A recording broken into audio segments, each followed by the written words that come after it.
Okay, good morning, everyone, and welcome to the committee's 29th meeting in 2019. Could I ask everyone please to make sure their mobile phones are on silent? The first item on the agenda is a decision on taking business in private. The committee is asked to consider taking item 6 in private. Item 6 is to consider the committee's approach to its inquiry on the construction and procurement of ferry vessels in Scotland.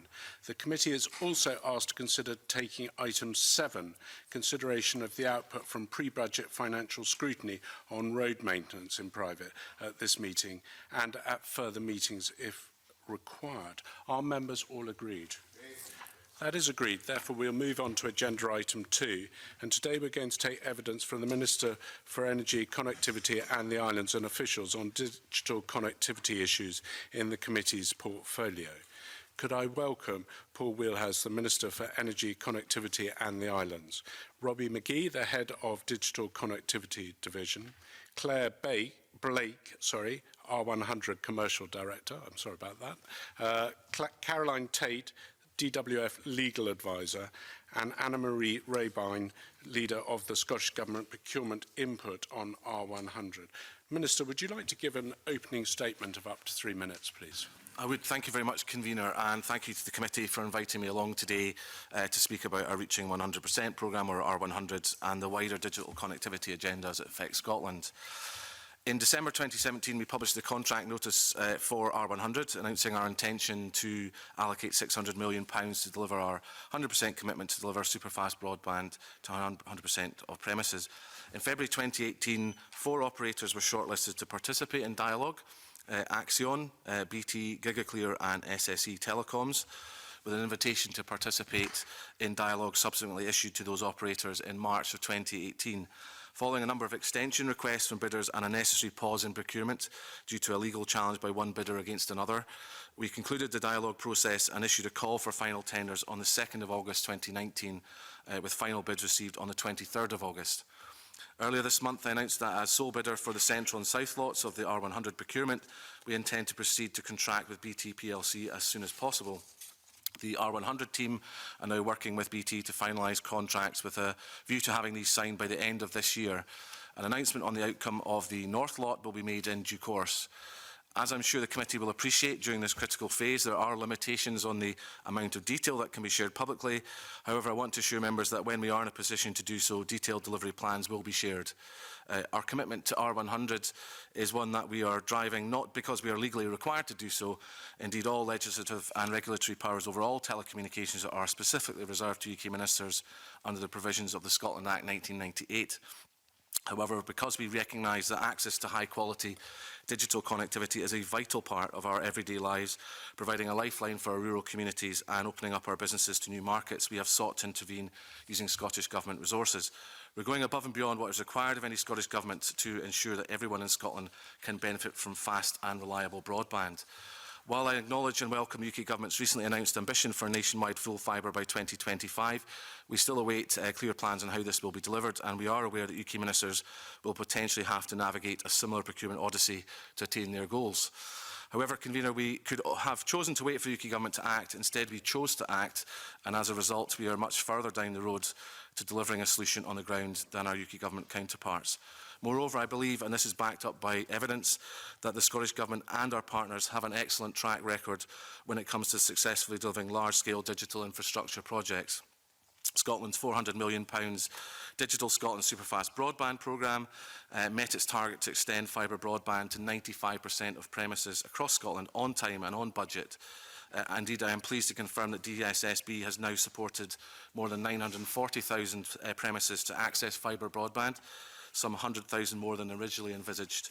And to give one example, DSSB has connected 34,110 premises in Argyll and Bute between January 2014 and June of 2019, taking fibre coverage from 0.9% at the start to 91.7% by the end of June this year, or an increase of 90.8% in coverage.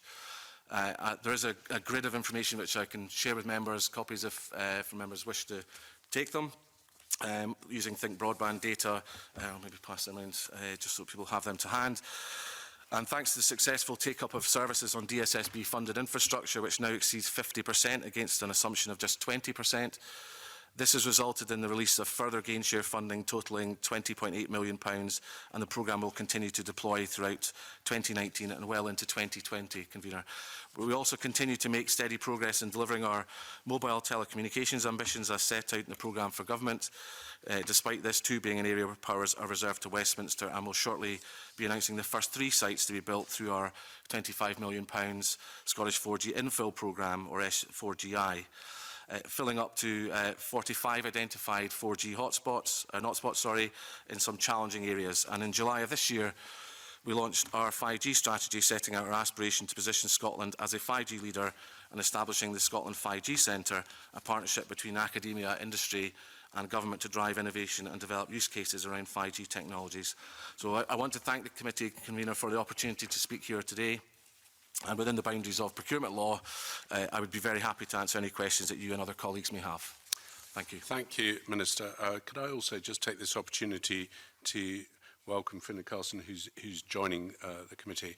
For those that when you're giving evidence, if you could also just keep your eye on me, as it were, because I'm trying to manage everyone coming in and a chance for everyone to get questions. So if you're going off a little bit in too great detail, I may ask you to come back if that arises. The first question this morning will come from Emma Harper. Emma. Thank you, Convener. Good morning, everybody. I'm interested in, obviously, the last few percentage of premises that will need to access broadband. As you know, that's the whole point of the R100 programme. And obviously, there's many people that have got their broadband already, but that final few is going to be really, really challenging. So I'm interested, Minister, when do you expect to announce the preferred bidder for the north part of Scotland, although we've got open reach for the south and central lots? What I could say is I appreciate it'll be frustrating for members that I can't give that answer today. We are in the final stages of governance of the outcome of that procurement exercise. It is obviously a larger contract value, 384 million out of the total of 600 million, and we have had competitive bids for that lot. So therefore, we've taken the right time, we believe, to undertake the evaluation, and we've obviously got colleagues here who've been closely involved in that, who will also be under similar constraints to myself, I should say, but hopefully can help if there are difficult questions in that respect. But we hope to make an announcement of the outcome in the very near future.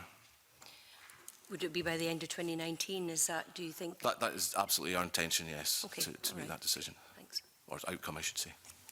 Okay, Stuart, you wanted to come in. Has the previous track record of bidders in other parts of the UK formed part of the consideration of whether bidders are appropriate to be partners with the Scottish Government? Could I ask the member, Mr Stevenson, just to be, is there a particular... I'm particularly thinking of the experience of one of the bidders for the Highlands and Islands in the southwest of England, where a contract was terminated, I understand.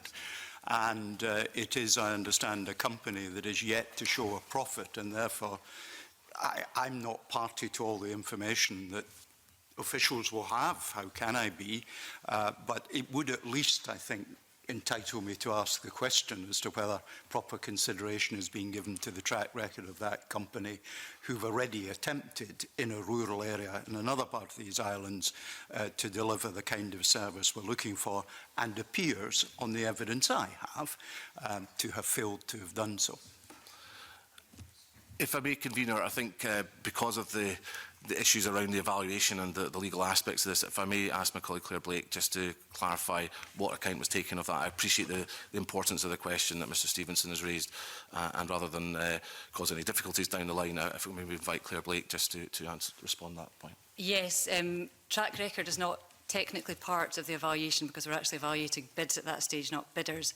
However, as part of our process, when we get to the point of selecting a preferred bidder, should that candidate be the one that's selected as preferred bidder, we go back at that point and re-evaluate whether the track record that has come out on the contract you refer to has an impact on their suitability to deliver the contract. So that's the next stage of the process. if that makes sense. There is a second part of the track record, of course, which I referred to, and that is their financial records, because it's not clear from looking at the accounts of the bidder concerned, and I'm not mentioning who we're talking about deliberately.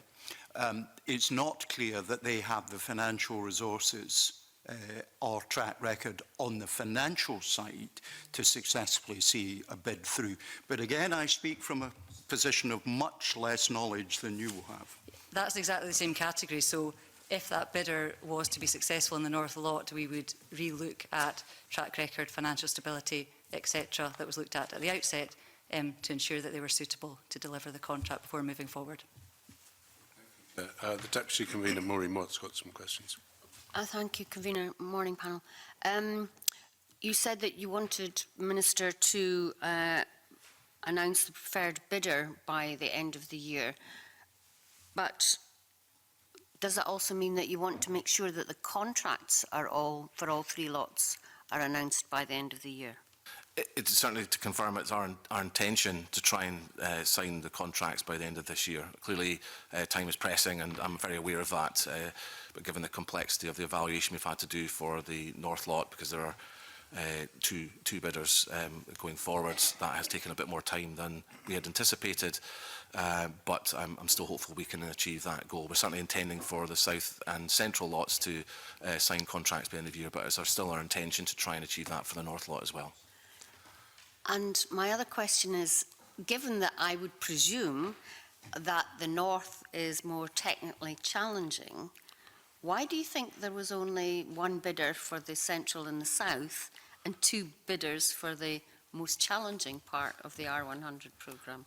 It's a good question. I should say throughout the dialogue process there was continued interest in both those contracts as well, and so it's, you know, while ultimately only a single bidder was successful in getting through or bid for those 2 contracts in the North, in the South and Central areas, we are confident that good outcomes will be achieved, and that the competitive dialogue process, contract dialogue process, has actually aided us in getting good outcomes in those cases. You said the North contract was worth 382 million. 384. Sorry, 384. Can't read my own writing. What is the value of the Central and the South ones then? £83 million for the Central lot. Okay. And 133 for the South, and that reflects the, as you say quite rightly, Deputy Convener, the complexity of the solutions that are required in the North. It's obviously a large area of territory and a large number of premises to be addressed through the intervention area, but it's also more complex solutions that are required in that location, and therefore that's reflected in the budgets that have been allocated through the modelling. Okay, thank you. Peter, you wanted to come in? Yeah. Minister, given that there's only 1 bidder for the Central and the South, and we know who it is and we know they're capable of delivering, why hasn't that contract already been signed and that part of the contract already being delivered? What's the point of waiting for the North if we can carry on with the Central and the South? It's because obviously I'll maybe rely on colleagues to go through the process from as it's underway at this moment in time, Mr. Chapman. But I would hope it would be seen as sensible measures to identify a preferred bidder and then to negotiate the specifics of what will be in the contract. Now, as the process has developed, we've largely got the contracts themselves in terms of the suggested changes that are made by bidders kind of locked down in terms of the actual contract design, but I maybe rely on colleagues, Caroline and others to come in on the legal aspects of that.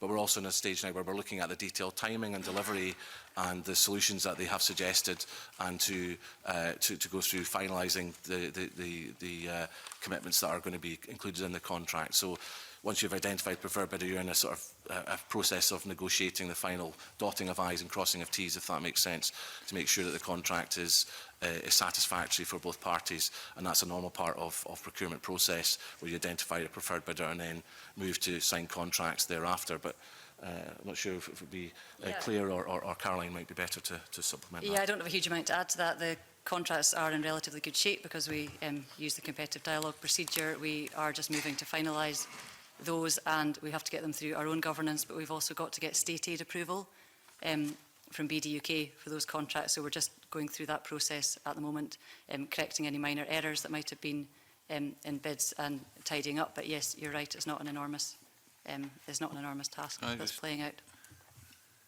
I mean, I hear what you say, but, you know, we're already months behind.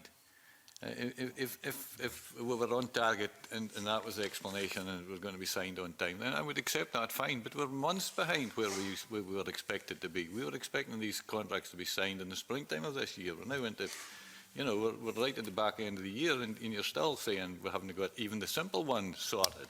If I can comment on that, I mean, if I could direct colleagues to look at a question actually in response to Mr Stevenson in Parliament just before summer recess, we set out some of the background to the reason why there had been delays. Now, there have been a number of reasons for that, and we fully acknowledge we'd like to be in a position where we were making these kind of announcements earlier, but through the procurement process, which is a dialogue process, there are opportunities for challenge from individual bidders, as we had a legal challenge at one point, one bidder against another, and these inevitably have consequences. We also had a significant change to the intervention area. It arose out of a well-meaning and well-intentioned change of policy by UK Government to require gain share funding to be used for fibre to premises as opposed to fibre to cabinet solutions, which then required a reassessment of what would be left in the intervention area to be addressed by R100, which effectively added more properties into the intervention area. And so we had to give the bidders more time to reassess their proposals as to how to use the budget to try and deliver against that. So not to criticise UK ministers, it was a well-intentioned move to try and ensure a good outcome for those premises that are benefiting from gain share funding, but it did have a knock-on consequence for our timings, and therefore for a number of reasons there have been some delay in reaching the point we have now reached. But I hope, and I hope when Mr Chapman sees the outcomes for each of the three lots, he will be satisfied that that has been worth that process and getting to a good position in terms of the quality of the offering that will be delivered in each of the three areas. Finn, you wanted to come in briefly, and then I'm going to come to Jamie, and then we're going to move on to the next question. Thank you, Convener. Given that the government commitment backing R100 was for 100% of premises within Scotland to be able to receive superfast broadband by 2021, what dates are the government making whether it's the preferred bidders, what date are you putting in for a completion date, or will there be a completion date as a part of the contract, and can you tell us what that date will be? Unfortunately, I can't tell you what the date is yet. We will, as I said earlier on, we want to make public the details of the delivery plans as soon as we can do that legally. We're in a process at the moment where there's still sort of non-disclosure kind of constraints on us in terms of the finalisation of the procurement process and agreeing final contracts. We obviously set out in this process to try and achieve end of 2021, as Mr Carson knows. We have always acknowledged this to be a very challenging process, and therefore the delivery will be challenging, and this is a similar challenge that UK ministers will now face with their 2025 commitment and the procurement process they'll have to go through. But we are confident that we're going to have a good outcome and that we will be hopefully ahead of UK as a whole in reaching these targets, but it's still very much our intention to deliver 100%. We may have to do that through, as we've always acknowledged, through aligned interventions as well as the main R100 procurement. And we're looking at how we can use the R100 aligned interventions programme to try and make sure that those who require a connection by 2021 can get that. So that's something we're actively going through, but we'll be in a position, I hope, in the very near future, by the end of the year, to give the detail that Mr Carson, indeed I'm sure other colleagues around this table are very keen to have. And I should also say that I'm very aware from learning from DSSB process, Convener, where there has been uncertainty for communities about the rollout of DSSB and frustration at times with not knowing when delivery was going to happen. We are working very hard to try and improve in that process to make sure there'll be an online checker that not only has details of the R100 itself, but also commercial rollout as well as the aligned intervention, so people have a more comprehensive understanding of when this time round they're likely to benefit from the rollout, and we'll hopefully be in a position once we've got the delivery plans agreed with for each of the contracts that we'll be able to start to roll that detail out for individual communities so that they know where they stand, and where they are reliant on aligned interventions we can be open about that and try and progress that with them. Just to be clear, sorry, just a bit of clarification on that. No, Finn, please. I need to bring other people in, and other people may have similar thought processes to you. So I'd like to give the committee the first crack at that. Jamie, you wanted to come in on the point. Please. Thank you, Convener. Just a quick point of clarification. You said the figure of 384 million for the North lot. Can I just ask where that figure arose from? Is that just how much budget has been allocated to the job, or is that what is expected to be the cost of fulfilling the job in that respect? And in other words, is that a reverse number that's come up with from the bidders, or is that the government saying this is how much we've got, what can you do for it? Yeah, it's the latter. We've set the overall budget, yes, is 600 million, but we've allocated a budget for each of the 3 lots, and that's based on modelling of the intervention area that was in each of the 3 areas that would have to be completed to achieve our goals of 100% coverage, and taking into account the complexity of the work that we required in the North lot, the distance to properties and other topographical kind of features that would make it more challenging.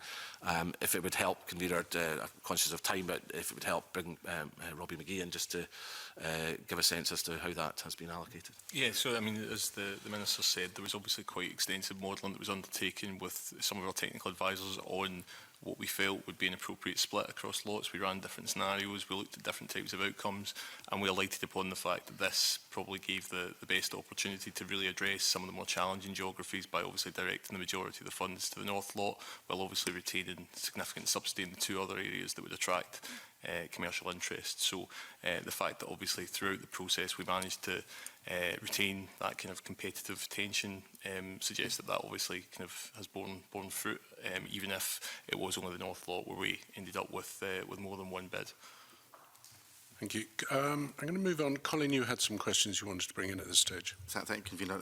When R100 was first announced, the government obviously said that the contracts would be awarded by the end of 2018. That was then delayed to early 2019. It was then delayed further to September 2019. We're now being told today it's been delayed further to the end of 2019. Would it be fair to conclude, therefore, that the pledge to deliver R100 by the end of 2021 is not going to be delivered by that date? Is that a fair conclusion, given the fact that we're a year behind with the awarding of the contracts, never mind with the delivery of those contracts?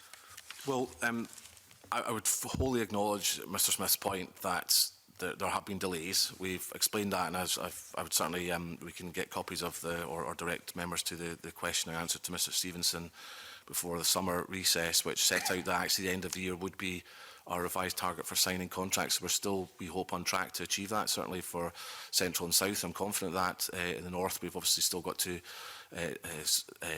provide the outcome for the preferred bidder and to negotiate with that preferred bidder to sign contracts hopefully by the end of the year. But in terms of the timescales, as I said earlier on in answer to another question, we've always acknowledged it would be challenging. What we're trying to do, though, for those customers who, and I apologise genuinely that I cannot give the details of the timings today, because that is a detail of the negotiations with the preferred bidders in Central and South, and will be in due course subject for negotiation with preferred bidder in the North lot. But we will commit to give the detailed delivery timescales for each of the 3 lots as soon as we're able to legally do so. But I do acknowledge that this has been more challenging than perhaps we'd anticipated, with legal challenges, as I've mentioned, and changes to the intervention area which have caused delay, albeit for very good bona fide reasons that change happened at a UK level. So it is more challenging, and therefore we'd expect that it will be challenging to meet the 2021 deadline, and that's something we've been consistently saying since I've been in this post. So, but the Aligned Interventions Programme is our means of trying to ensure that those customers who do need a connection by the end of 2021 will be able to get that, and I hope to be able to see more on that in the near future. But you must know at this stage whether or not that 2021 target is at all realistic in any shape or form. I mean, is it likely to be reached, or is it even a possibility anymore, or is that target now gone? I think, Mr Smith, I've tried to be as clear as I can while not breaking the rules that I'm having this discussion today with. Unfortunately, we did offer potential for a private session where I might have been able to be more open, but because this is a public session and this is a live procurement exercise, I cannot be more forthcoming about that. But I've tried to give a signal that this is extremely challenging, and the member can take from that what he will. and that we will commit to give further detail on delivery timescales as soon as we are legally able to do so, and also to provide published details around our Aligned Interventions programme, which will be a key means by which we can ensure those customers who do need a superfast connection by the end of 2021 are able to do so. Minister, can I just say that, yes, I do acknowledge that you'd offered a private evidence session, but the aim of this committee is to hold the government to account and to do it in public. And therefore, we must go with the information that we have on the table at the moment and work with the information that you were able to give us. And I'm sure, as you have already alluded, that when that information is able to be updated, you will be volunteering to come back hot foot to the committee to tell us when the delivery dates, which I would be surprised, Minister, and I'm sure you'll agree, is in the contract bid that the preferred bidders have put forward. So you will know that date as at the moment, and you will release it to the Parliament and this committee when you're in a position to do so. Absolutely, Convener. That's as I alluded to in the opening statement. Colin, do you have any further questions? Okay, just before we go on to the next question, which will be from Mike Rumbles, I have two quick questions for you, Minister.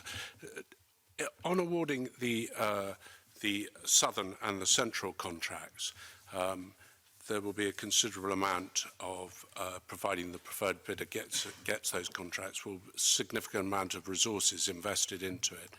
Do you think by those resources can be used on other projects across Scotland because of the investment they'll have in that? I mean, is there a symbiotic relationship between the southern and central contracts to the northern contract? I think I understand what you mean. If there's investment infrastructure that then has a consequential benefit for the North area, I perhaps rely on colleagues from a technical point of view to inform that answer, Convener. But certainly, I would imagine that in the case of south and central lots, there will be probably at the boundaries, there would be areas where infrastructure going in would then benefit communities that are immediately north of the boundary in the North Lot, but it's impossible for me to say at this point, not having seen the details of the deployment plan. But if I can maybe ask Robbie McGee to answer that point. I mean, just at a very kind of high level, I mean, I guess the nature of the infrastructure that's going to be deployed, in essence, it's enabling infrastructure, so it'll enable all types of things. It'll enable the growth of mobile networks of 4G and 5G. It'll enable the growth of the Internet of Things and other new emerging technologies that are underpinned by digital connectivity. So, I mean, I think it will have a real transformational impact across the piece. I think the point I was trying to get to, and maybe I phrased it wrong, is that the infrastructure required for the southern and central projects will require significant capital investment in machinery and labour and the rest. And having made that significant investment, is there any chance that that could benefit in the north when the southern and central contracts are complete, if the north is still struggling on? That's my question.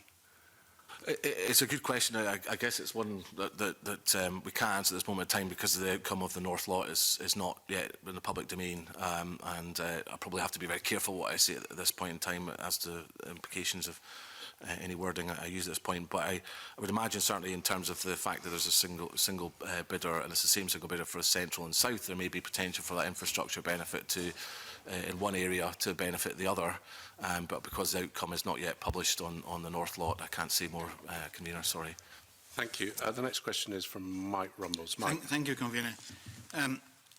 There's a certain amount of frustration here because, Minister, your predecessor, the Cabinet Secretary, I'll give him his due, was quite straightforward with the committee. He was quite clear about his target dates, which would have this completed by 2021, and then he did change it to the end of 2021, but he was clear with us when he said that was his target, and there was nothing confidential about that. It was quite clear. And so when I wrote to you with a parliamentary question, and your answer to me on that parliamentary question, you gave a very comprehensive answer. I asked you whether it will confirm the Scottish Government that there will be no change to the timetable to deliver the R100 programme by the end of 2021, and you replied to me without answering the question I asked you. And all you actually said there was, however, I want to reassure you that procurement for R100 is progressing well. That was your answer to me. And now the frustration is building because we can't seem to get from you a confirmation of what the Scottish Government's target is for this. Never mind what contracts are sent, when, what is your target? So my question is really, I get the impression, correct me if I'm wrong, but I get the impression that there's not a lot of proactivity going on here, that you seem to be responding to events from various companies. So what I'd like to know is what proactive measures are you taking to ensure that you reach the Scottish Government's target? Well, I apologise if that's the impression that I have given to Mr Rumbles or indeed any other colleague. We are very much proactive about this. In terms of my responses today and the responses I've had to give during the live procurement exercise, that is founded in procurement law and in the legal position, the constraints upon me. It's as frustrating for me as it is frustrating for members who are seeking answers, because I'm unable to give the clarity I would like to give at this point in the process. But I have committed this morning, as soon as I'm legally able to do so, to be as full and forthcoming on these details as members would expect me to be. So I apologise to Mr Rumbles if that's the impression that he has taken from the parliamentary question. We try and be as comprehensive as answers as possible, but there are unfortunately details that I can't put in answers that would breach the non-disclosure aspects of the procurement exercise, and I have to respect the commercial confidentiality of that process insofar as I'm legally required to do under procurement law. And if need be, I can ask colleagues such as Caroline to explain the legal reasons for that. Could I just emphasise? Of course. Actually, I'm trying to be... I'm not... I fully understand commercial in confidence and all the legal restraints that you might have on you. Mm-hmm. But that can't restrain you as a member of the government from saying to us and to the public what your, if you like, political aim is to achieve. It's nothing to do with the ins and outs of what you can say about the contract. Yep. I'm not after that. I'm after just a confirmation, as we got from your predecessor, that all things being equal, that you would like to see this completed by this particular date. That's all. So we can then tell our constituents what to expect. Well, clearly, my tenure as Minister has coincided with following the commencement of the procurement exercise. The entire time I have been responsible for this area of policy, it has been during a live procurement exercise, which has placed a constraint on me. My predecessor, Mr Ewing, obviously initiated that process, but for a period before that was less constrained than I am. But in reality, we have set in the procurement exercise the aim to achieve the end of 2021 was the objective we set for the bidders. Obviously, the reasons I've given to Mr Smith, I can't explain what the outcome of that is. Do you think that that's still on target? We are working in terms of proactive action, which the member asked me to comment on. We are taking proactive steps in terms of our aligned interventions approach, which we've always acknowledged there would have to be additional spend on top of the 600 million to achieve the full coverage that we've sought in our 100% target for R100. And we are planning on that proactively at the moment. That's out with the R100 procurement exercise, so we have more freedom to work on that at the moment. And we are trying to provide a route for those customers who, if they are in any areas that are affected by timing, that they're not going to achieve the rollout by the end of 2021, we can provide a means by which that could be achieved through the aligned interventions instead. So we are trying to address the point Mr Rumbles makes, but in terms of the main R100 procurement, I am extremely constrained in what I can say about timing at this point in the process, but I reiterate the point that the convener has made. I'm more than happy to come back when I am able to do so and to answer for those points to this committee, and I appreciate the accountability I need to provide to this committee and to other members in the chamber. Minister, I understand the constraints you're under, but it would, I think, be helpful to the committee as and when you can release information. The committee is kept informed, so it might be that some of that information is made available before the next meeting. I'm going to move on to the next question, which is Peter Chapman. Peter. Yeah, I mean, one of the great frustrations that people have out there is not knowing when you know, they will receive suitable connections. And you said in response to a question in Parliament that one of the key lessons learned from the current contract is ensuring that the public has early clarity on deployment plans. And are you content? Are you happy with the situation going forward with R100? That will be available to people, that they will know with some certainty when they are likely to be connected, because there is a huge frustration out there because people are told, oh, it's coming, but when? and there's no clarity. Can we be assured that there will be much more clarity around the R100s rolling out and when people are likely to receive the service they would like? Absolutely, Mr Chapman. That is one thing I sort of mentioned earlier on in brief, that we're trying to be proactive about. We recognise that if the DSSB programme has been a huge success in so many ways, as I've outlined earlier on, but one area I'm very conscious of, and my team are conscious of, is that people did feel frustrated. That's one of the things that comes through in the ministerial correspondence cases that we deal with. People not sure about when they're going to get connection, and I recognise that's hugely frustrating for individuals and for communities as a whole. So we are trying to develop a new online checker which will be more comprehensive than the DSSB one was, and in providing not only details of where we know through the intervention area that's agreed with each of the three contractors or three contracts, that there will be a defined list of properties they will be delivering, and we'll have more information soon after contracts are signed to circulate around the deployment timescales, and I've seen that's one of the areas we're needing to negotiate with the preferred bidders about. We'll be able to be more open about that, but we're looking to not only use the R100 data, but also try and tie in with collaboration with commercial delivery, where commercial investment is happening, to make sure people have understanding whether it's going to be a commercial solution for their area, an R100 solution, or indeed aligned interventions apply, and they can obviously draw down on any programme that we put in place. And I should say that we're trying to work with UK ministers and have some positive discussions with UK government colleagues around how we can make the interventions they have in the forms of their voucher schemes and our potential voucher schemes work together to provide more comprehensive and hopefully future-proof solutions for those properties that fall out with the agreed intervention area for each of the three contracts. So we've learned from that previous experience of DSSB, where it was a point of concern that has been raised by colleagues around this table and others out with this committee room, and we're trying to improve on that. So that's an acknowledged area where we need to be stronger. And can you give us some confidence that that will be easy to access, that people will be able to find that information simply and easily and won't need to come to their MSP and rattle our cage to find out the answers?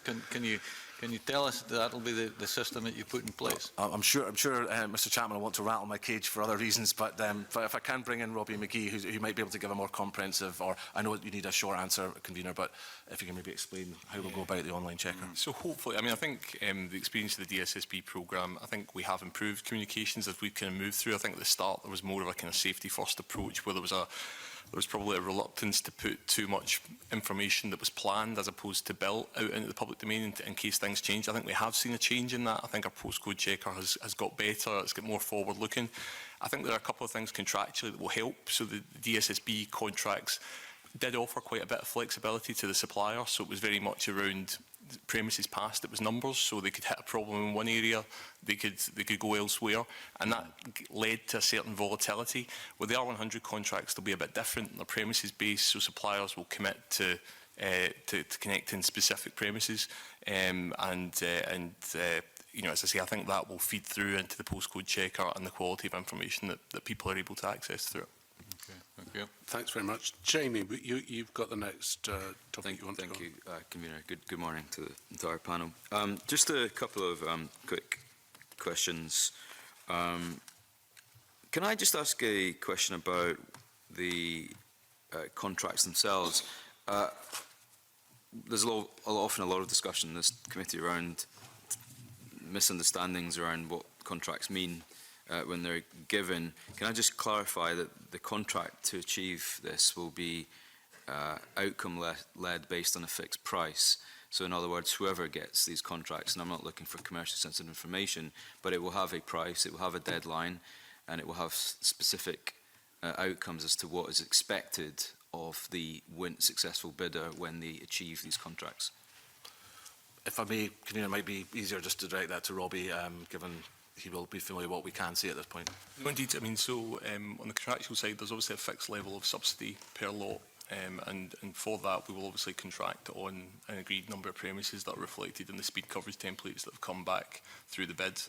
There are obviously a number of kind of risk adjustment potential within that, which Claire can perhaps give a little bit more detail on. Sorry, there's quite a lot in that in what you've just said, but when you say this is a subsidy-based contract with elements of risk attached, I mean, in layman's terms, what on earth does that mean? Yeah. With your permission, Fiona. Yeah, they're not a sort of traditional fixed price contract that you would picture if you're going to go and buy something. They're gap funded contracts, which means that the actual infrastructure will be owned by the supplier, and we're funding the gap in their commercial case. So they're fixed price in as much as we have a fixed pot of money.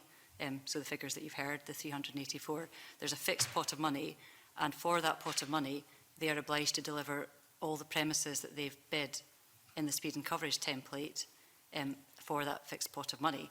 The measures that Robbie's referring to is that these are huge engineering contracts. There's some unknowns out there. It wouldn't have been realistic to expect a supplier to go and survey every single inch of the North Lot before placing a contract. So there are some assumptions in there that will need to be taken into account moving forward.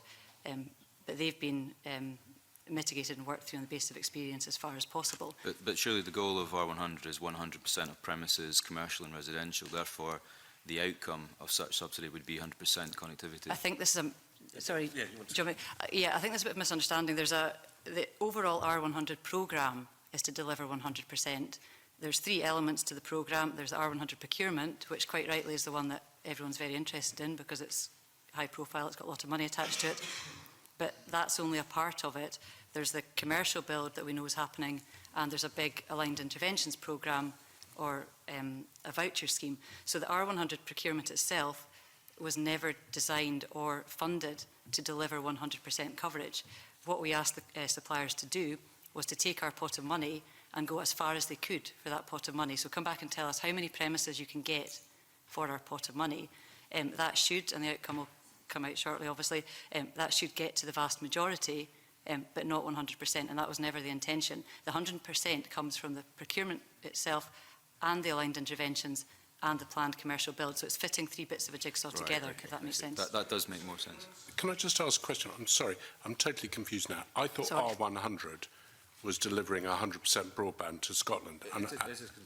If I can clarify, I mean, I think what Claire's saying is there's a programme, the R100 Reaching 100% programme, and this is the main procurement of that programme, which is 600 million of contract value, which will get us pretty much close to that 100%. But not every house. Not everyone. So the aligned interventions, which is a term I've used earlier, is a technical term perhaps, but is our supplementary funding to provide, it may well be satellite solutions, other solutions which give people a super fast service that they can draw on demand if they want to achieve that earlier than the programme would otherwise deliver, or in the case of there not being on the list of premises that have been bid for the 600 million. Okay. So we will, to pick up Mr Rumble's point about the political commitment, absolutely we are committed to delivering 100% superfast coverage. So I can say that's not a contractual issue, that's a political issue. And the R100 procurement is the main means by which we are doing that. But we've also got aligned interventions which we are seeking to work with UK ministers, and I'm sure community will be aware there also UK government funding that's going into some of city deals and other areas that we can supplement through aligned interventions and better broadband voucher scheme and others. So collectively we will achieve 100%, and that's our commitment to deliver that. Okay, sorry, Jamie. And thank you. This is sort of around the original question I had, but I think it's important to get, because we were talking a lot about these contracts, and I think they were being boxed into an understanding that the 600 million will achieve the R100 itself, and I think it's important that we get that out in the open. It's fair to say, therefore, that there are households which will never be served by the technical provisions afforded by the recipients of the 600 million subsidy. In other words, there are technical providers who will receive money, part of that subsidy, that will not be able to service every household or premise in Scotland. And they will therefore be given superfast via other means, funded by other means, either commercially, via yourselves or by the UK government. Is that correct?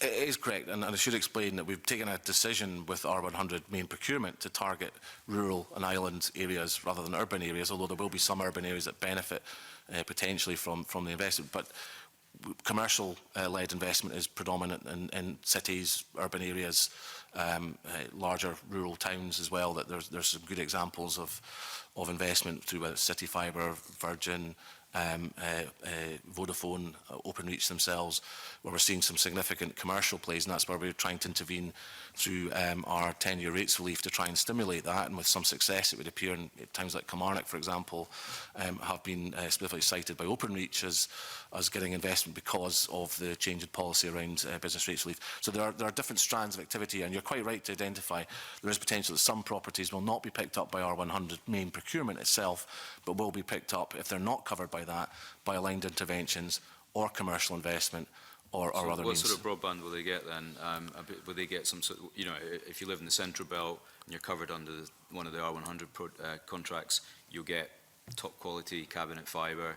If you live in the Shetland rural communities where they're 25% below target at the moment, you're likely to get satellite provision or something. I mean, is there a possibility that you'll get your 30%, but it will be through an inferior technical means?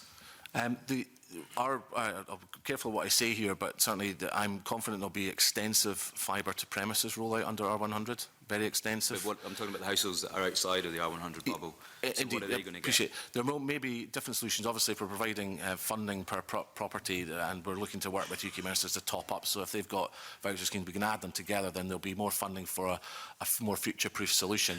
But you're right to identify it could be a range of technology depending on topography and the circumstances of the premises, and it will be almost bespoke to the different premises we're dealing with. You'll have to look at, you know, is a 5G solution or a satellite solution the appropriate way of doing this? Is fibre to premises possible in that situation with the amount of funding that's available?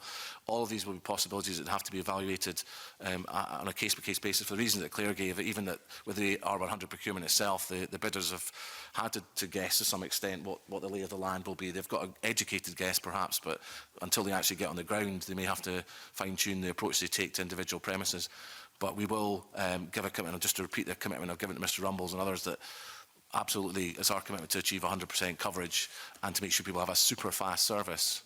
So that's important. The speed test is the key thing here. So whatever technology is deployed, it's to deliver a super fast service, not a sub-super fast service. So we do give that commitment. Jamie, Colin, you wanted to come in. I just wanted to ask a brief question, Convener. Thank you. Just on the commercial element of R100, is that on schedule to be delivered by the end of 2021? Because one of the ironies of the previous initiatives is that where there was government intervention, some of our more remote areas, fortunately, were brought up to speed in terms of their broadband, but actually the commercial element in the centre of some of our towns was still playing catch-up to some of these areas. So is the commercial element of R100 on schedule to be delivered by the end of 2021? It may be, I don't want to confuse members, we don't actually control the commercial deployment, obviously, so I just want to make that point.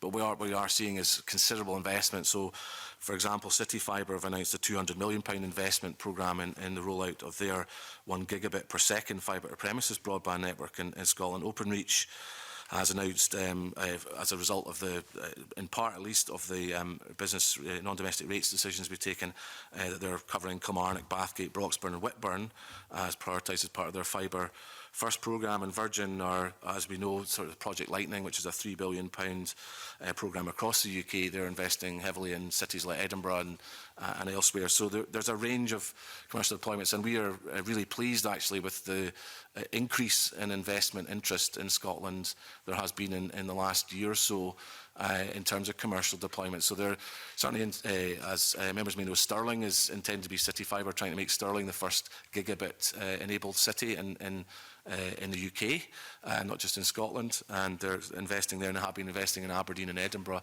and Virgin obviously, and I see the conveners asking me to come to... No, go on. So apologies, convener.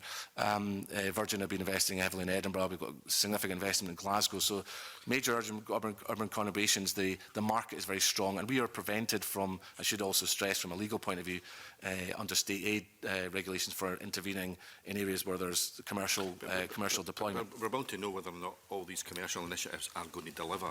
I mean, the government's intervention is around the part where there's market failure, but we're bound to know whether or not the commercial side is likely to deliver that's by a certain date. You know, it would be helpful to Mr Smith, and my colleague Claire can talk about the monitoring we're doing on commercial deployment, which might help inform Mr Smith and other colleagues of how we can be sure of what's happening. Yeah, I completely understand the question. We're not, although these commercial operators aren't within our control, we're working with them very closely in terms of monitoring what their plans are on a monthly, in some cases, and quarterly basis to keep track of exactly what they're doing. And if you come back to the jigsaw that I was talking about, that is R100, anything that's going to fall out of those commercial plans would automatically then become part of our aligned intervention scheme. So no, we're not controlling them, but we're building up a good relationship with them. We're getting good visibility of what they're doing and when, and we're fitting our aligned interventions around to close that gap by 2021. But the commercial side of it is on schedule to be delivered by the end of 2021. The We've got a situation that, where whatever timescale the government come up with for your intervention, that the commercial side is going to be later than that in some areas, because that's what happened under the previous initiatives. Yeah, but I think what we're saying is that we're tracking that build as it happens, and if it's looking that that build is not going to happen by 2021, as we've said, the aligned interventions would come in at that point to fill the gap and ensure that the government meets its commitment to 100% superfast broadband. Does that make sense?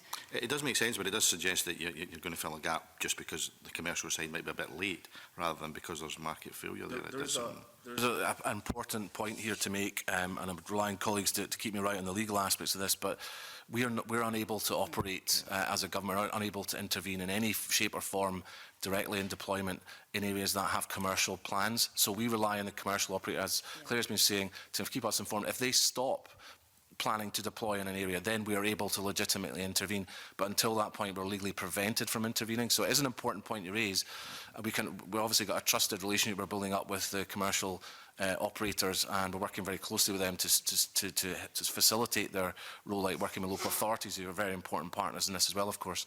And we would hope to keep informed about any significant changes in their plans, and then we would be able to intervene through aligned interventions. We couldn't reopen the R100 procurement because we worked in an intervention area that was defined and then modified during the dialogue process, as I outlined earlier in response to other colleagues' questions. But we can then come in without having to start a new procurement exercise. We come in through aligned interventions to try and pick up those areas and provide a solution if that was required. But we're legally prevented from intervening where there's already a commercial rollout deployed. That's just a fundamental in terms of the competition landscape that we face. We have to go through open market reviews to identify the areas we can intervene in. Minister, I'm going to bring Maureen in briefly, and then I've got a quick question and move on to the next one. Sorry. So what you've just said, Minister, is very important. If I can give you a practical example, in the City of Aberdeen commercial, but the rural parts within the city boundaries have been left out. Similarly, the town of Portlethen is deemed commercial, but the village of Old Portlethen and Doonies hasn't been hooked up. So are you saying that these places won't come under R100, because that's from out in, they will fall into the aligned intervention group? If we already knew that there was no commercial plan, I think it's a very important question that Maureen Watt has raised. If we already knew at the point when the intervention area was set there was no commercial deployment, we worked very closely with the commercial operators to say, where are you planning to invest? And then work out where the so-called white areas were, where there was no commercial deployment planned. And if those particular communities you outlined, like Portlethen, were in that list of communities that were not having any prospect of commercial deployment, they will be in the intervention area for R100. If there was at that point in time a commercial operation plan for an area, and that does happen from time to time, and then companies change their decisions, investment climate may change, and they've pulled out of doing that, then we would have to step in using the aligned interventions because they weren't in the intervention area that was agreed with for state aid purposes for the R100 procurement itself. Hope that's reasonably clear. And the aligned interventions you would want completed at the same time as the R100? Ideally, yes, or it's a route to, if for those customers particularly who are very keen, as many are, of course, to have a super fast connection by the end of 2021, hence the target we set.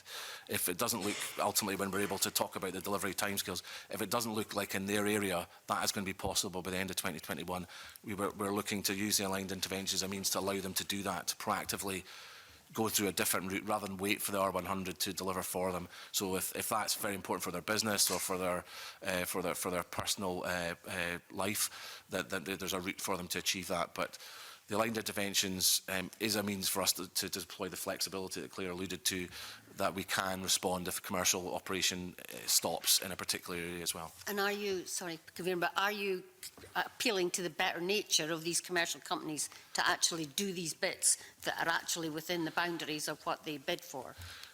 Well, obviously, we're appealing to their better natures to certainly work with us. And to be fair, they are, I think, working very well with us in terms of sharing information. Now, it's taken a while, I think, and obviously they have their own regulatory constraints and what they can and can't share. But within those boundaries, I think they are all now working with us. And certainly appeal to their good nature at all times, Deputy Convener. But I think there's prospect for working closely with them. And obviously, the process, the online checker, would hopefully give clarity to consumers as to if there is a change in circumstances, well, their area would then move from being covered by the commercial rollout, if it's not covered by R100, and then it would be flagged up that aligned interventions were available if that's what they sought to get a service quicker than R100 would deliver. Thank you. Just a quick question of clarity. You said that R100 wasn't going to deliver fibre to every household and some would rely on other technologies. The committee has always asked in the past is that those other properties that have to rely on other technologies would not have to pay any more than those who are getting it on fibre. Can you confirm that's still the case?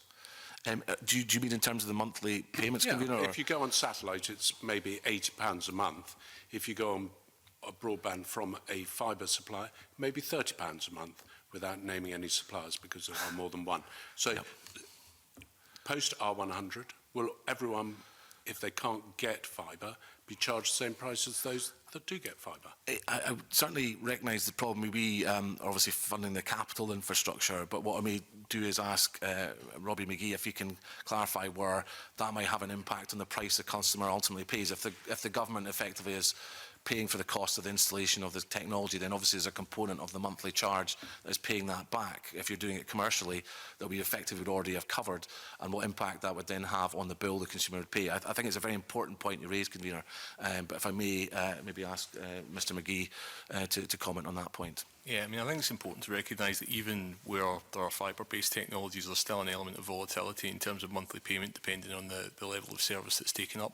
But certainly, I mean, I think in terms of the design of the Aligned Interventions programme, again, as we look at the different technology options that will be open to people, and that will differ from area to area, and it may even be, I mean, we talk in terms of areas, it's very much in terms of individual premises. You know, the clustering will be very, very low. So I think being able to look at that and determine what the art of the possible is in terms of technology solutions will then enable us to look at, so for example, if it is a superfast satellite solution, to look at various options that might exist in order to mitigate any price differential.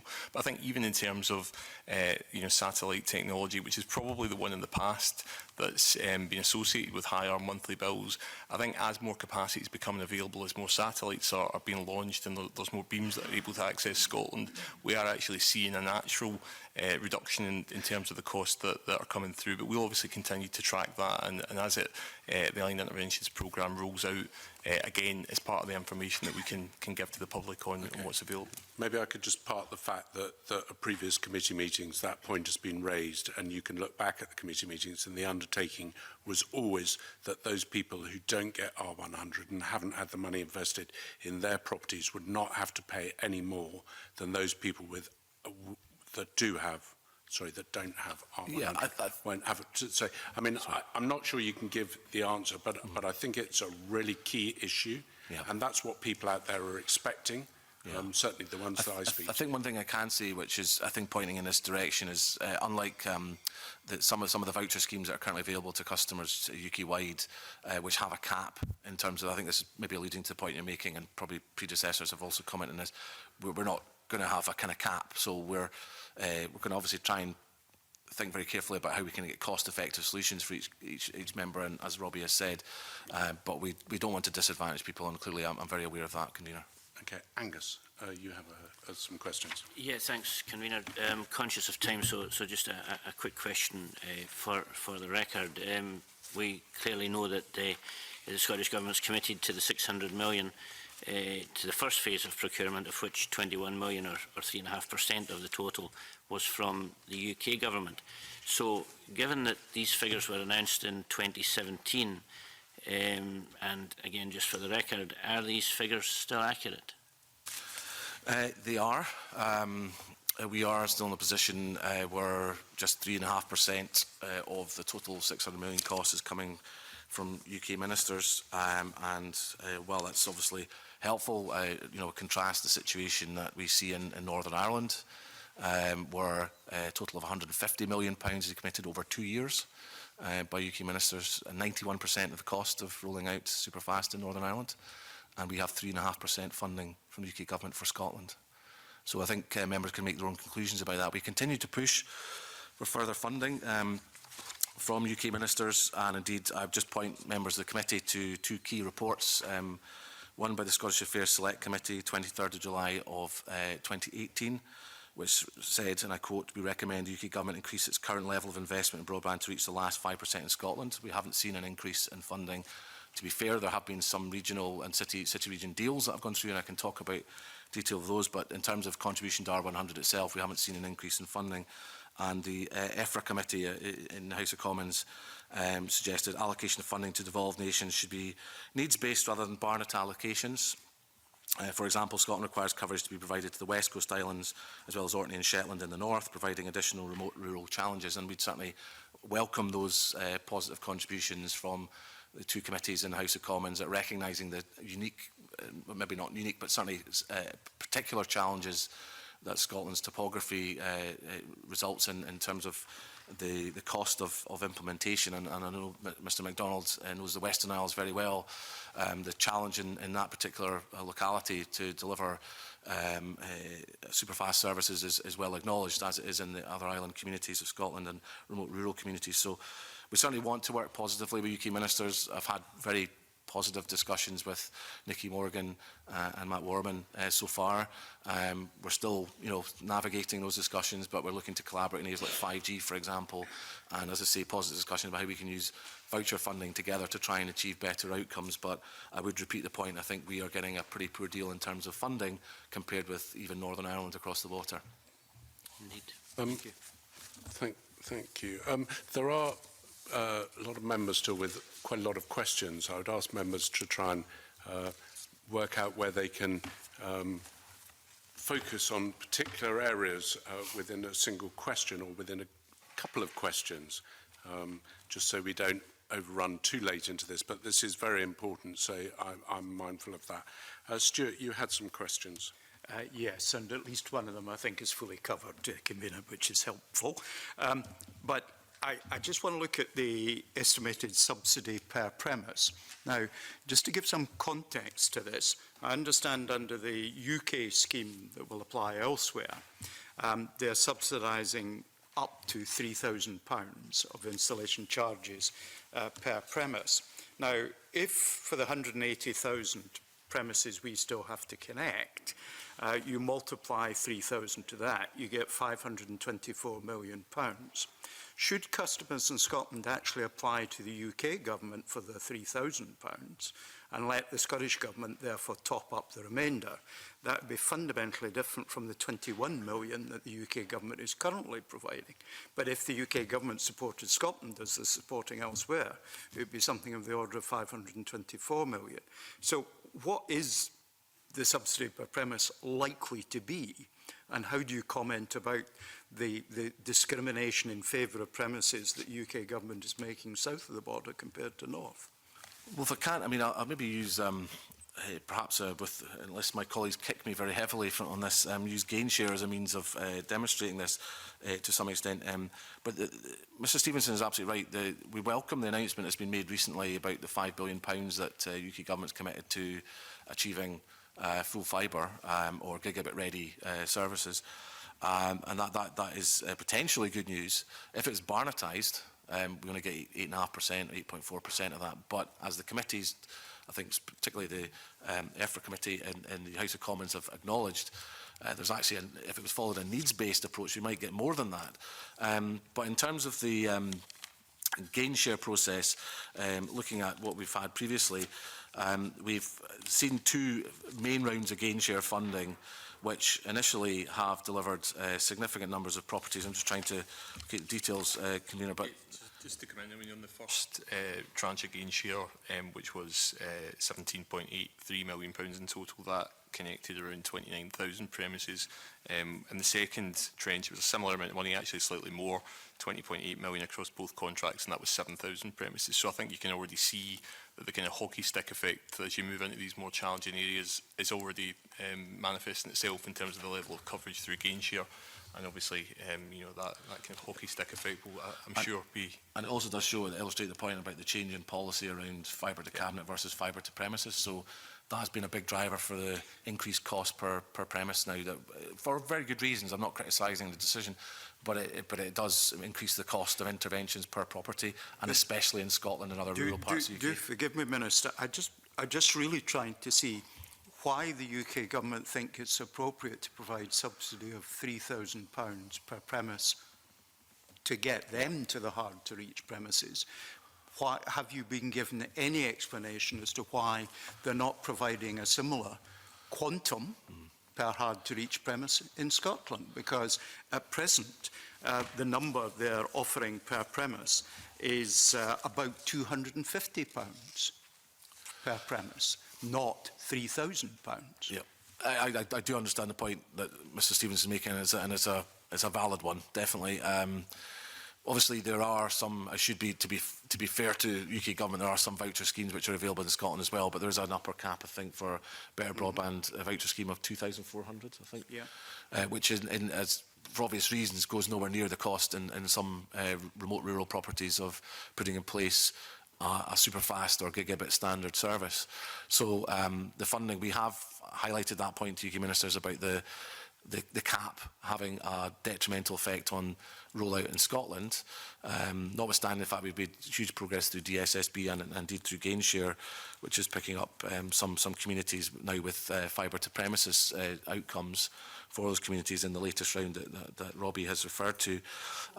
But we do have a fundamental, I think, mismatch in understanding of what it costs to put in place you know, a good quality service in some of our most remote and island communities, and indeed even in some isolated properties in areas like the Central Belt, the cost will be similar to some of the rural properties that we referred to earlier. But even if you go Barnett, the 5 billion the UK government talked about, Barnett's share of that would be 420 million compared to the 21 million we're currently getting. You know, the UK government's approach to this, bearing in mind they're responsible for telecoms, appears to be hugely discriminatory on financial grounds against Scotland. I would certainly have to conclude similarly to Mr Stevenson. We are trying to strike a collaborative kind of note with UK ministers, but I think in terms of what's gone before, there's no doubt that when you look at the deal that's been signed for Northern Ireland with £150 million of funding, topped up by another 15 million from the Northern Ireland Rural Affairs Department to make 165 million total over 2 years, contrast with the limited funding through the city region deals over a 10 to 15-year period in some cases for UK government investment through that route, or the 21 million that's going into R100. On no basis can I see a fair allocation has been achieved for Scotland from that arrangement when compared to Northern Ireland. Not to diminish the needs for Northern Ireland. I very much want to see that investment in Northern Ireland as well as anyone here would. But there does seem to be a lack of parity of treatment in terms of how Scotland has been supported in terms of financial interventions. Slightly different point, and briefly please. Are you able to indicate what costs suppliers are going to because they're making an investment, we are topping up, what investment we expect the suppliers to make in reaching those 180,000? I don't think I can, but maybe I think just because that may come into the nature of... Do you expect to be able to tell us that once the contracts are concluded? Because I think that would be a matter of some interest. I'm not sure. We're not sure, Convener, right. But we can come back to the committee about what we may be able to reveal in due course. Okay, I understand that. Angus, you have a question? Some questions? Yes, thank you, Convener. If I could, well, the Minister earlier mentioned in his opening remarks the 940,000 premises that have been connected through DSSB. So can I ask if the DSSB contract is about to complete, and if it is, what broadband delivery activity will be happening across Scotland before R100 is deployed? It's a good point. We kind of started to touch on it there in terms of the reference to Gainshare. There's continued investment rollout through DSSB team into 2020, and give some examples in terms of the areas that are being covered by the latest round of Gainshare. For Highlands and Isles Enterprise area, for example, Vaternish and Glendale and Skye, Ham and Tankerness and Orkney, Betty Hill and Sutherland, North Erridale and Wester Ross, Kilkenzie and Kintyre. These are areas in the high area that are going to be deployed through DSSB and the Gainshare funding that Robbie referred to earlier. In the rest of Scotland area, Cromer and Donside in Aberdeenshire will be receiving investment. Cree Valley and Cummertrees and Dumfries and Galloway will be receiving investment, which may be interested to Mr Carson. Upper Tweed, Manor and Stobo areas in the borders. So there's continued rollout. More limited numbers now because of the fibre to premises solution that's required. But it does mean that we're not waiting. There's not been a hiatus while to pick up the early point that Mr Rumbles was making, we are still continuing to be proactive with our partners and continuing to see rollout as well as the commercial rollout. And that's why the numbers are continuing to creep up month by month in terms of fibre and superfast coverage. You may have noticed with parliamentary questions, because there's continued investment while the R100 procurement's been underway. R100 will obviously deliver to 172,000 roughly premises. That's the target intervention area anyway in terms of the list that was supplied to the bidders. So there's a significant amount of properties to go with that, but we're continuing to see rollout well into 2020 through the DSSB team. Okay, indeed, and perhaps I should declare, convener, at this point that I am a beneficiary of the Gainshare as recently as the end of last month. Well, pleased to hear it. At a property that I own in the Western Isles, which has got fibre to premises, so I'm personally delighted with that. But happy to move on, convener. Haves and the have-nots. Maureen, very briefly. Yes, convener, thank you. I think Gainshare has been fantastic for a number of communities that thought they wouldn't get there. But also under the SSB programme, local authorities were able to put in more money. Now, looking at the sheet that you gave us out here, it obviously, from the sheet, has really been beneficial. For example, Aberdeenshire, that I know put in Dumfries and Galloway and Scottish Borders, their increase is away up at 60% compared to others who didn't put it in. So that is obviously, for those local authorities that had the foresight to add extra money for further rollout in their local authority areas, it's made a big difference. It's absolutely true, and we should acknowledge the very, as I tried to earlier on, the very important role that local authorities have played. Recognised in the borders, for example, I think it was about 8.5 million. I think the local authority put in to funding DSSB, and that is tremendously welcome. I hope those local authorities are seeing the benefit of that additional investment. And Maureen Watt is absolutely right to highlight some of the staggering increases. I picked out Argyll and Butte, but there are many others where we're talking of increases more than 70% in terms of the rollout of fibre coverage or superfast coverage between January 2014 and now. So these are being hugely beneficial, and it is predominantly in rural areas like Aberdeenshire, Argyll and Butte, Dumfries and Galloway, East Lothian, Highlands itself, Murray, Outer Hebrides, North Ayrshire, Orkney Islands and Scottish Borders, where we've seen the biggest increases. And I think in many of those cases it's been largely influenced by the additional investment that the local authority has made to supplement the resources that other partners, including Scottish Government, have put into the process.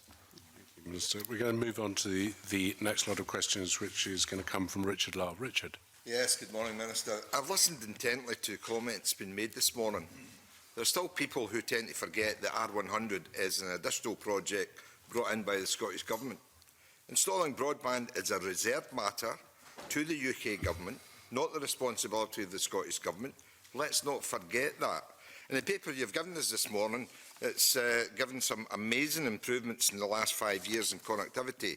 Argyll and Butte up 82.1%, Moray up 80.5%, Western Isles up 76%. My own area of North Lanarkshire, not a constituency question, up 21%. I compliment you on that. But the recent petition, this is the point. Sorry, when Mr. Lyle, when you bring out the truth, Mr. Lyle, people attack you for telling the truth. Mr. Lyle, Yes. Mr. Lyle, please. Just as far as the committee is concerned, When people are asking questions, I expect them to be able to ask their questions without interruption, Mr. Green, and I don't expect you to shout across the table. In the same way, I don't expect anyone to do it when you're answering the question. Now, Mr. Lyle has a reasonable question to ask. I would ask that each member of the committee gives everyone the respect they deserve. Mr. Lyle, your question. Richard. Thank you, Convener. I take your points, and I'm sure Mr Green will also take your points into consideration. The recent petition by Hugh McClelland on behalf of Lade Grazings and Community Committee asked for superfast broadband internet access to every household and business in Scotland, particularly in the rural areas before 2021. What improvements can rural households expect to see in their broadband access before 2021?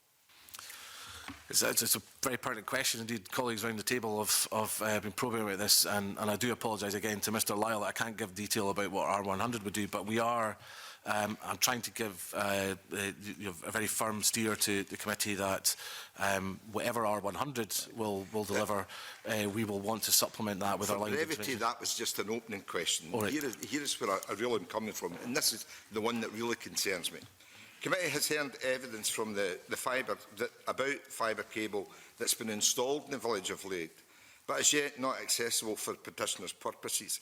I find it absolutely astounding that there is a fibre cable running through a village that people can't access. So does the Minister understand the frustration of local residents who live in a close vicinity to fibre infrastructure, yet they can't access it? Why do they have to wait for another cable that's maybe a couple of 100 miles down the road, still waiting for it to come? Why can't they access the cable that's running right by their door, their street, their village? I'm sure you'll want to give a long technical answer to that and the rationale behind it, but I might encourage you to give a short one. And indeed, it might be appropriate to consider that particular point that Mr Lyle's raised and write back to the committee so we can respond to the petition. Well, I'll go with that. You know, but I honestly do find it frustrating. I'm going to ask you another question that you may actually can tie in the last question, sure. Right? So what is the Scottish Government doing to help communities to overcome these types of challenges? Should we not be considering helping residents to access cables in their street? Should we not do a spend to save type of situation that would actually save us not laying another cable in that street or that village? And should the Government not consider paying for that for residents?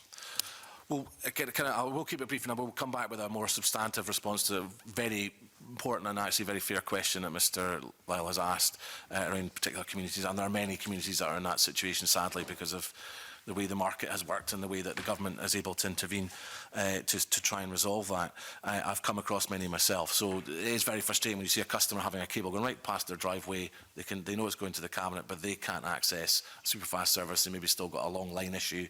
So the cable's coming back, if you like, copper cables are coming back from the cabinet, and they've got a slow service, and that just doesn't make sense to the customer at that point. I totally recognise that, and we need to work collectively to resolve that situation. However, for those customers who've got a poor service, if they were already identified as not having a commercial solution, which it sounds like that community would be in that position, that is likely to be in the R100 intervention area for procurement, and they will hopefully get a solution through R100 itself. If not, we'll be able to provide potentially support through aligned interventions, and that may be able to cover the cost of connecting them up in some circumstances to the fibre that passes their door. But we will come back with a more substantive answer, Convener, because I'm conscious of your time, and I want to give a commitment to Mr Lyle. We'll give him a substantive response to that. Thank you. And to answer to other members as well. Thank you, Minister. And we're now going to move to a slightly different topic, and Peter Chapman's going to lead us off. Peter. Thank you, Convener. We're moving on to mobile coverage, Minister. A simple question, a simple answer. Can you, Minister, provide an update on progress in meeting the 4G infill programme commitments? We know there are many areas that 4G hasn't reached yet. How quickly can we fill in the gaps? The member is absolutely right. Again, as I pointed out in my opening statement, it is another area of reserved policy, and it's important to stress that. But we have been able to identify a draft list of about 45 sites that are not spot areas where we are allowed to intervene, where there's no commercial plans for mobile deployment. And again, the same kind of criteria apply as we've discussed earlier with broadband. And government has committed 25 million to the Scottish 4G Unfull programme to try and provide future-proofed 4G services in selected hotspots. As I said in my opening remarks, we're hopeful that in the very near future we'll be able to announce the first 3 of those sites which are actually going to be constructed. And we are working to achieve commercial partners for the other sites as well, of course. What effectively the 4G Unfull programme is doing is covering the capital costs of putting in place the mast. There are limits to what we can then do thereafter, but I know in partnership with the 4 main MNOs, mobile network operators, the shared rural network is being taken forward by the 4 mobile network operators, and we are looking to collaborate with them to make sure that we are dovetailing our investment with theirs and with the rollout of the emergency services network as well, to make sure we're making the maximum possible impact of using government funding, whether it's UK government funding, our own funding, or indeed the industry's own investment programmes to make sure we cover mass. But the good news is that we should be in a position to announce the first 3 of those 45 sites we're actually going forward with, and we're continuing to work on the remainder. And the biggest challenge in doing so is actually achieving interest from a mobile network operator to actually utilise the mast, and that's why we're having to work with the shared rural network to see that we're not cutting across each other in terms of investment, because we need those same operators to consider using the mast that we are investing in through the SG4I programme. But I'm happy to go into further detail if that would be helpful. You're explaining it's a joint investment between the commercial operators and the Scottish Government. Is that correct? In terms of the 4G Info programme, we are effectively investing in the mast, but we do need an operator to then use the mast. Right. So therefore, we can't provide the service, but we can provide the mast. So we do need partnership, yes, in that respect. But the funding for the 4G Info programme is entirely from Scottish Government. And can you give us a figure for what that fund looks like? £25 million to cover the cost of 45 sites. So the other question I've got is regarding 5G coverage, and the rural nature of Scotland could put the country at a disadvantage for the rollout of 5G. Obviously, that's another issue. And is there sufficient collaboration between Scottish Government, UK Government and private sector partners to overcome the 5G challenge? I mean, is that going to go down a similar route to what you've just discussed as far as 4G? I think there's certainly some positive signs that collaboration will be possible with UK Government colleagues on this. We've had some, as I say, some constructive discussions between myself, Nicky Morgan and Matt Warman, who's the Parliamentary Under-Secretary, and we have published our 5G strategy recently, and notwithstanding the politics around that, I think it has been welcomed as a contribution to sort of creating the right investor climate for 5G investment. This isn't an area where we've got a comparable programme to R100. We're not proposing to put hundreds of millions of pounds into 5G rollout. It is a commercially led investment programme, but it is an area where we're trying to create the right investor climate. So looking at how we use the public estate, for example, to maybe host masts and to provide guidance to local authorities and other public sector partners to make that easier for them.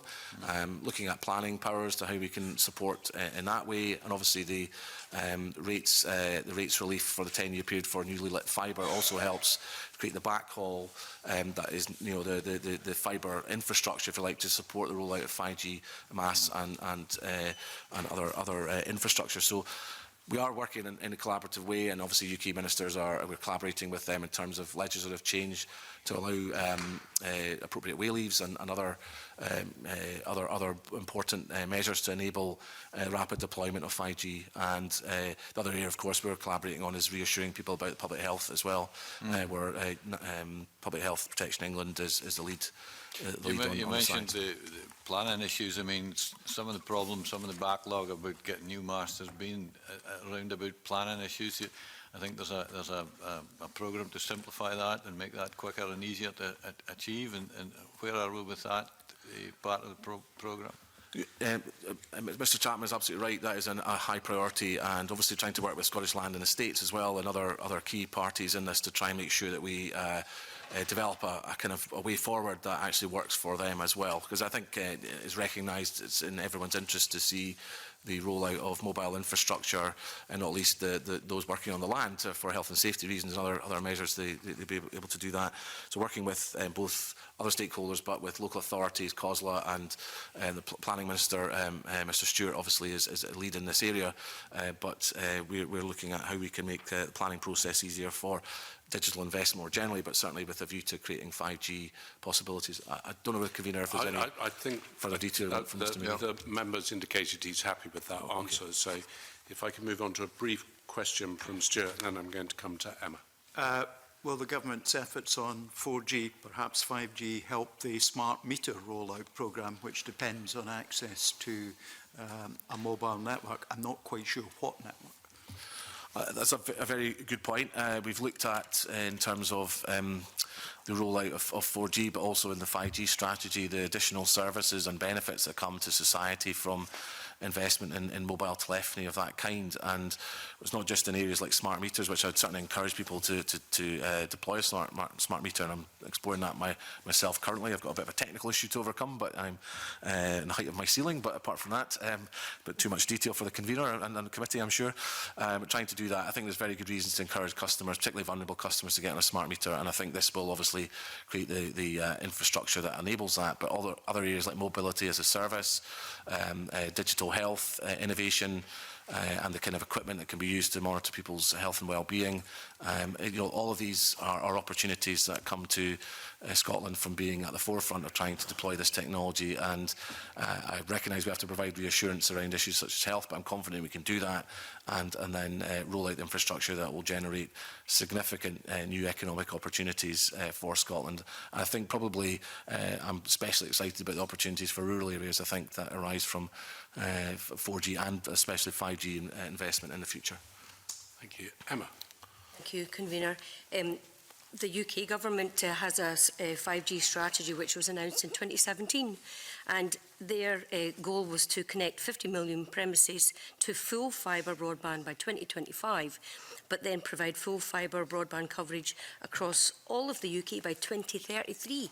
That's 13 years from now if we left it up to the UK government alone. But I'm interested, we're talking about 5G when a lot of folk across Scotland would be happy with any G, let alone 5G. But how do we make sure that the UK government, in its commitment to achieve better connectivity, doesn't duplicate what the Scottish Government are trying to implement? I mean, does the Scottish Government have sufficient powers to resource and affect the change that we need to implement 5G, especially across rural areas? Well, I think that's a very pertinent point. I maybe didn't make it explicit, but we have no powers over the regulation of 5G, or indeed creating the legal framework to support that technology. So we do rely on piggybacking off the back of regulatory change that takes place at a UK level on this issue. But we are, as I say, trying to use our devolved powers as effectively as we can to try and provide the right investor climate. So the 10-year rate relief on newly lit fibre is a great example of where we're 5 years more cover relief than at a UK level, and we know that's been very much praised by the industry, and they've encouraging UK ministers to try and replicate that at UK level for England, for example. So we know that is making an impact, because some of the examples I gave earlier, that Openreach's announcement around Kilmarnock and other areas have been as a result of, aided by that investment. So we're using our devolved powers in areas like planning, providing guidance, and obviously guidance to local authorities and public bodies around the revenue framework for charging for siting masts on public estate, and that's obviously something that you have to reflect good public finance principles, but at the same time recognise the role public sector has in facilitating and encouraging the rollout and deployment of 5G in Scotland. These are things that are within devolved competence that we're trying to do, but obviously we need to work with UK ministers to try and come up with a supportive, an overarching policy framework that supports the rollout of 5G. So Emma Harper is absolutely right to highlight that important engagement we have there. We can't do everything ourselves to make it happen. So the 5G strategy is framed in that way. And we are taking forward a very important initiative around the Scotland's 5G Centre, which is driving the innovation and academic research in this area to try and make sure we pioneer solutions that will work for Scotland, led by Glasgow and Strathclyde Universities, but working with other academic partners, including UHI and others, to try and make sure we harness that, convener, harness that academic power to drive forward 5G in Scotland. Okay, thank you. I'm sure we'll be monitoring and evaluating all the spending associated as well as tracking what has been delivered. Could you maybe briefly talk a little bit about how we will monitor and evaluate it? In terms of 5G, Yes. if I may actually invite Robbie to comment on that, convener, because he may be closer to the detail of that. Yeah, I mean, in terms of the 5G strategy, obviously there's a kind of range of activities that we've set out that we're going to pursue over the course of the next year. So not all of that is about spending money. So it's the sorts of things that the Minister's talked about in terms of further planning reform, opening up public sector assets. But obviously we're working really closely with Scottish Futures Trust and the other partners that are part of the 5G Centre, just to really kind of, I guess, develop a route map to support the delivery of the strategy overall. So really, I mean, the primary focus of what we're trying to do within the 5G Centre itself, it's not, I mean, the 5G strategy is not necessarily an infrastructure strategy. It's actually far more about trying to support and develop use cases that actually showcase some of the innovation that can be unlocked by 5G and how that can be rolled out more widely. So a key part of what we'll be trying to do is capture that best practice and then translate it across businesses, across the wider public sector. And we think that the 5G Centre is a real fulcrum for that kind of knowledge share. Very neatly leads us on to the next question from the Deputy Convener. Thank you, Convener, putting words in your mouth. Mr McGee conveniently mentioned the proposed Scotland 5G Centre. Minister, can you briefly tell us where it might be located, what resources it might have and what type of activities it will pursue? Mr McGee sort of alluded to that, but maybe you could expand a bit. Yep, absolutely, Deputy Convener. I'm happy to try and do so. In terms of the 5G Centre, we've not put this in the public domain, but to aid the committee, the Scottish Government will be providing £5.3 million of funding support to Scotland 5G Centre over the financial years 29-20, 2021 and 22. So there's £2.3 million in the current financial year and £1.5 million in both next year and the following year. To provide the total of 5.3 million. And we're obviously looking at, as Robbie was alluding to, using the Scotland's 5G Centre as a means of trying to unlock commercial investment as well. So we'll be looking very much at how we lever private sector and other forms of investment, whether it's from UK government or other academic investment in Scotland, and to see Scotland as a place where innovation can be pioneered and hopefully be at the front edge of this kind of new revolution in deployment of 5G and things like Internet of Things that come off the back of that. So, have you got any idea where it's going to be located, or is it a kind of apologies. virtual centre? It's being led by University of Glasgow and University of Strathclyde, but as I was saying in response to earlier question, it will also look to work with other academic partners such as University of Highlands and Islands, to name but one. So, and clearly, I know members have other geographic interests that we can look to try and ensure that there's appropriate coverage of those parts of Scotland. Please, Minister, don't encourage them in the committee. It's across Scotland. Colin wanted to come in then and come back to Maureen. Just make a bid now for the South of Scotland, which the Minister will fully endorse. Just on that Sorry, issue, Convener. on that issue, though, the history of broadband, the history of the rollout of 4G is that cities are always first and rural communities are always playing catch-up, and we see that with 4G at the moment. What can be done within, I suppose, the limited powers and resources the government are deploying on this to make sure it isn't a catch-up process for rural communities when it comes to 5G? For example, that I know the Borderlands has a proposal around making the south of Scotland in the north of England a pilot scheme for 5G, but what can we do to make sure it's not just the rural communities that lose out and have that competitive disadvantage?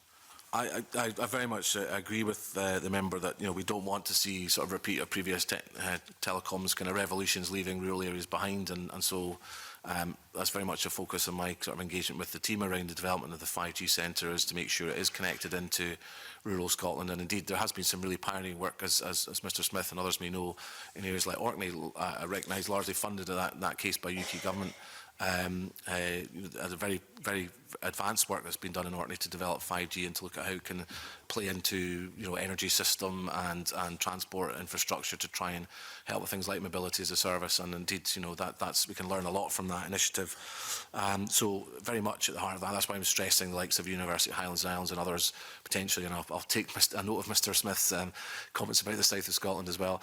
But I won't encourage others, convener, just to take on board the fact that there's clearly an interest in making sure that rural Scotland is not left behind. And I want to reassure Mr. Smith and other colleagues that's very much the forefront of our thinking, that we want to see 5G deployed rurally as well. I think areas like digital health, as I know members in representing the Highland area will know, is being pioneered by NHS Highland.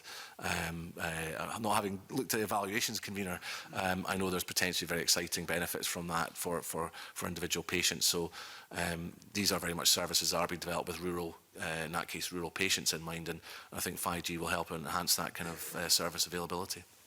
Maureen. Yes, Minister, you'll be aware of the fact that some people think there are negative consequences for public health from 5G or even 4G. What can you say to reassure people that this is not the case? Well, I'm very grateful to the member for raising it, because I think it is an important matter that could colour the whole debate going forward if we don't nail this early on. So if I may, I'd maybe read out some information, convener, just because it is a very important point. We are very much aware, I should say, of the concern that in some quarters that 5G technologies can pose a risk to public health.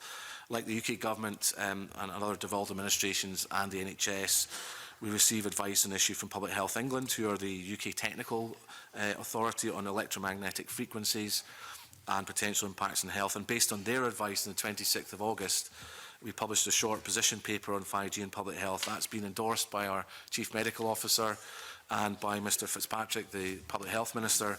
And our paper asserts that Scottish Government believes this technology to be safe, with an evidence-based rationale to support our position on that. There have been calls on the Scottish Government to impose a moratorium on 5G deployment, but we have no ability to do so if we wanted to. With deployment being commercial-led and telecoms being reserved policy area. But I want to reassure people that, based on the evidence we have available to us, there is not a public health risk from 5G investment in their areas, and obviously would direct people to look at that statement we published in August to reassure local constituents on that matter, if that would be helpful. And I'm sure I read recently that in England they're going to be actively using schools as areas to have masts. Is that something that we're considering in Scotland? Well, as I mentioned earlier on, we are looking at how we can encourage the use of public estate. Taking on board the fact we believe it's safe, I should stress that, then that is certainly an opportunity for local authorities and other public sector agencies to consider how public estate can be used for relay stations and other means of making sure signals are felt across the area. But we can perhaps give further guidance on that to the committee, if that would be helpful, convener, in writing, if that would be useful. Thank you, Minister. Jamie, you've got a couple of questions. Thank you, convener. Just as a follow-up, actually, to that last point, the UK Government recently announced that it plans to change the Building Act 1984 to ensure that all new build developments must contain infrastructure that will allow for gigabit-capable connectivity. Does that legislation apply to Scotland? And if it doesn't, does the Scottish Government have similar plans? If I can maybe ask Robbie McGee to answer that question, convener, if that's okay. Yeah, no, we've been working closely with the UK Government colleagues just to understand, obviously they've gone through a consultation process and what's going to come out of that, but it would obviously filter down, albeit it would be the relevant parts of the legislation would be devolved in Scotland, so it would require action on our behalf, but we're very much alive to that, and we'll be following up to ensure that we keep pace and, if possible, look for opportunities to go beyond what's been agreed at UK level, as we've done in other areas. Would you mind keeping the committee updated on that? That'd be very helpful. Thank you. On the other point around, I think one of the things that comes out of this is there's lots of, good intentions coming from various sources, be it various governments, the commercial sector have vested interest, but there are so many different schemes with different objectives and different funding levels. We have a USO, obviously with a supplier that's doing that R100 project, and of course the recently announced, which was discussed earlier, gigabit capable funding of £5 billion announced by the Chancellor. How does all that fit together in terms of these multiple contracts where in effect there are only a handful of companies that can deliver the outcomes for these different contracts? What joined up discussions are taking place between the commercial sector various governments and indeed local authorities who are also involved in some of the funding for all this. It sounds like it's a bit of a higgledy-piggledy funding scenario, and how do all governments ensure that they're making best use of public money? Well, it's a very, very important point. Obviously, the accountability, how we spend money across all forms of government is absolutely crucial, hence the reason why I'm here today. But I think to give you some encouragement, we are certainly at official level. There's good engagement between my colleagues in the digital connectivity team and counterparts at DCMS. UK Government, and indeed working closely with COSLA. We've got a very good relationship with that local government in terms of helping provide advice and support to, and they have been a critical part. I know we received praise, not for ourselves all the time, but certainly for local government partners as well, about how they've helped facilitate commercial investment at local level. So there is, I want to give a little bit of hope to Mr Green and others. There's a degree of kind of collaboration and partnership working going on all levels of government to try and make sure we are coordinating as best we can. I think one of the principal challenges that will come, and this is something that those bidding for the work for us, and indeed I think those bidding for work for UK ministers will face, is around skills. For the very highly skilled people who split those fibre optic cables and then distribute the technology to our properties, that is a highly skilled task, and there's a limited pool of people that can do that. And so we are having to look at how we can invest in the workforce to support those commercial operators to have the right availability of skills and apprenticeships that are in those areas. And that's something I know Nicky Morgan and myself have discussed, that there's a challenge at a UK level as well, that we've got a limited pool of people with that expertise. And so it's not just about the number of companies that are active in the space, which is a very fair point, but also the scale of the workforce that's needed to roll out multi-billion-pound investment programmes simultaneously, commercial, government, and indeed the sort of aligned interventions we talked about. So these are all factors that we're having to wrestle with and make sure we make the appropriate investments in human resources to achieve that. I don't know if there's anything further that maybe... I was just thinking on a note of hope, Minister, that may be the right place to end this session, because I think by your own admission there's a lot of stuff that you haven't been able to share with the committee publicly, and we would like to have that information as soon as it's become available. So in the hope that you will stick to your word and deliver that information as soon as it is possible to the committee, and the committee would like to hear of that first, if that's possible. Sure. So we're in a position to question you on it. I think that's probably the best place to leave this session, and I'd like to thank you and your team for coming in and giving quite a lengthy evidence session this morning. And I'm now going to suspend this committee meeting for 5 minutes till 11:50 to allow the witnesses to depart. Thank you, Minister.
Okay, I'd like to welcome everyone back to this meeting of the Rural Economy and Connectivity Committee, and we're going to move to agenda item 3, which is a public petition PE 01616. And the committee will consider this petition, which was laid by John Shaw on parking legislation. As members will be aware, this petition was about the prohibition of parking in front of a dropped curb. We considered the petition, and our stage 1 report suggested to the government that this become part of the bill. And at stage 2, the government took that option and introduced the prohibition of parking in front of dropped curbs.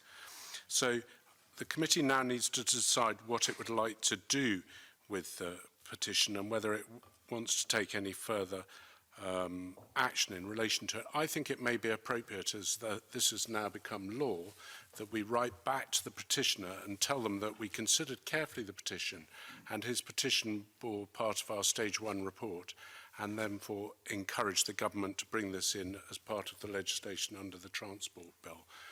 Does anyone have any comments? Yeah, I think I would agree with that, Convener. When we were taking evidence on that, I always tried to get the questions on the dropped curbs in, very mindful of this petition. And I think that we've probably done this petitioner proud in terms of getting it into legislation as quickly as we have done. Okay, briefly, there's one or two other comments. Jamie and then Angus. Just briefly, just to thank the petitioner for bringing this to attention. Of course, there are other stakeholders and groups who have worked with us individually and collectively throughout the Transport Bill to work with us on this issue, and also thank the government for taking on board the committee's concerns and including it in the legislation, something that I think achieved good cross-party support in that respect. Thank you, Jamie. Angus. Yeah, thanks, Convener. As the Deputy Convener of the Public Petitions Committee at the time, we were certainly keen to see this petition progress and passed it over to your good selves. So this is a result for the petitioner and a result for both committees. Okay. So would the committee therefore be content to close the petition and for the clerks to write on behalf of the committee to respond to the views that have been given today to the petitioner, thanking them for the effort that they did in bringing the petition forward? That's agreed. Thank you. I therefore would like to move on to agenda item 4, which is subordinate legislation. And this is a consideration of a no procedure instrument as detailed on the agenda. This commences most of the sections of the South of Scotland Enterprise Act 2019, which the committee considered earlier this year. No representations have been received in relation to this instrument. My question is, are members content to note this SSI? Good. Thank you. We're going to now move on to agenda item 5, which is a European Union Withdrawal Act 2018 consent notification in relation to a UK SI as detailed on the agenda. This instrument is being laid technically in the UK Parliament in relation to the European Union Withdrawal Act, I think on the 17th of December this year. Now, it may be that this SI is no longer going to be laid on that date. So the committee, and I'd be interested to hear what people's views on this are and where they would like to go. And I know, Mike, you have some views on this, Mike. Yes, indeed. Thanks, Convener. And in fact, it's about other similar SIs that might be coming forward to this committee in the near future, because we now know as of yesterday that the people of the UK will decide on December the 12th, 5 days before this instrument is due to be laid, whether Brexit goes ahead or is stopped in its tracks. And whatever we feel about that, that's a decision the people of the United Kingdom are going to make on December the 12th. So this statutory instrument, as with others, may be completely redundant by the time we examine these. So I propose that we don't give our agreement to this, because I think there is a potential, and more than a potential, that the people of the United Kingdom will decide on December the 12th to stop Brexit in its tracks. To have prompted a whole lot of people then to come in also to make comments. Stuart, followed by Richard Lyle, followed by Jamie Green. I suspect the political point that Mr Rumbles makes is one that I don't find myself wholly at odds with, but I think we have to continue to deal with the world as it is, rather than the world we might wish to have. The European Union Withdrawal Bill 2019 probably falls, I don't know, and might affect this. But at the end of the day, at the moment, the law is the European Union Withdrawal Act 2018. I do note that, in fact, the 10T support doesn't currently apply to anything in Scotland, so the practical effect, even without the comments that have been made, are in effect nil. But I'm just slightly concerned that if we're to reject this, we just send to some people who might misunderstand what we're doing, negative messages about our willingness to support freight on our transport network, in particular on our railways, where I think there's been some investment. So I think we shouldn't second guess what people are going to do on the 12th of December. I know what I'll be working for. We'll all be working for our own individual objectives. This is the law of the land. This is something which may or may not actually go through, but we should smooth the path for it, because what it's trying to do is a proper thing to be done. Okay, thank you, Stuart. Richard. Thank you, Convener. I can see the point of my illustrious colleague, Mr Mike Rumbles, putting forward this comment, and basically it's one of the few times that I actually agree with him. As far as I'm concerned, you know, they've continually moved the leaving of the UK from the EU and Brexit, and as of yesterday, there will be an election on the 12th of December. So, and the comment that you've made that this paper should be laid in, I think, about the 17th of December in the UK Parliament, I don't think that timescale will be met. So I don't see any reason why we should agree to this. Jamie. Thank you, Convener. Just to keep it brief, I think notwithstanding individual members' views on the UK's exit from the European Union, or what may or may not happen, what we're being asked to do is to approve a statutory instrument. And I think by withholding that approval, it sets quite a dangerous precedent to other committees and to other future SIs that this committee is asked to review, that we make decisions on whether to give approval based on future events. I think that's an entirely improbable view to take, and I think we have to treat things as they are, given the current state of the law. Okay, thank you, Jamie. John Finney. John. Thank you, Convener. I would align my position with Mr Stevenson's entirely, but I do wonder beyond that, Convener, Mr Rumbles and indeed others have made the very valid point that this is one of a series of things we're likely to be dealing with. So I think it would be helpful to try and get some definitive advice. I appreciate that there might be different interpretations, but I think that would be helpful for future deliberations for the committee. Okay, thank you. Thank you, John. Colin. I was just going to reiterate that point, that it is important that we do seek advice, because it's very clear here that the plan to take this SI to the UK Parliament on the 17th of December, whatever happens on the 12th of December, is clearly unrealistic, I would have thought, and we need to be very clear as a result of the decisions taken this week by the UK Parliament. What does that actually mean in terms of the consequences for all the dates for all these SIs, because I don't think 17th of December, the best one in the world, is a realistic target date now. Okay, Angus. Thanks. Picking up on the last two contributions, I'm curious as to whether we could defer consideration until we get further advice for perhaps a week or 2 weeks. Okay. Can I just say I'm happy with Angus's can I make a suggestion? Because the committee, there seems to be two trains of thought going down here. And it seems to me that we need to be really careful that what we don't do is create an immense backlog for ourselves by not knowing where we're going in the future. So my suggestion might be for the committee to consider this SI and maybe approve it, and write at the same time to the Minister to ask for clarity on this situation and what we should be doing in the future, and also to ask the clerks to go through the parliamentary system to find out how this will work in the future.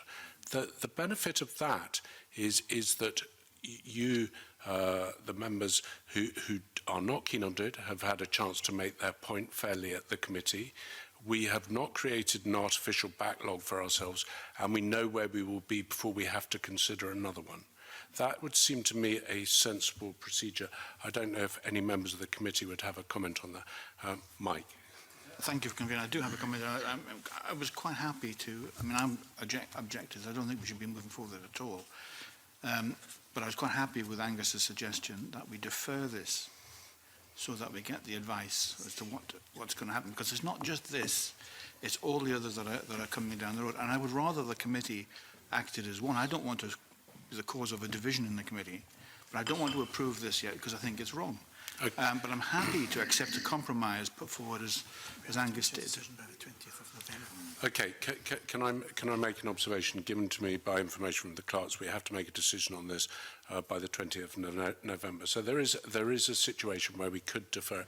I don't really want to cause a division on the committee on this. So can I make a suggestion that we defer this at the moment and that I ask the clerks to find out what the legal position is and that I write and make contact through the representative channels to make sure that we know what our position is on SIs.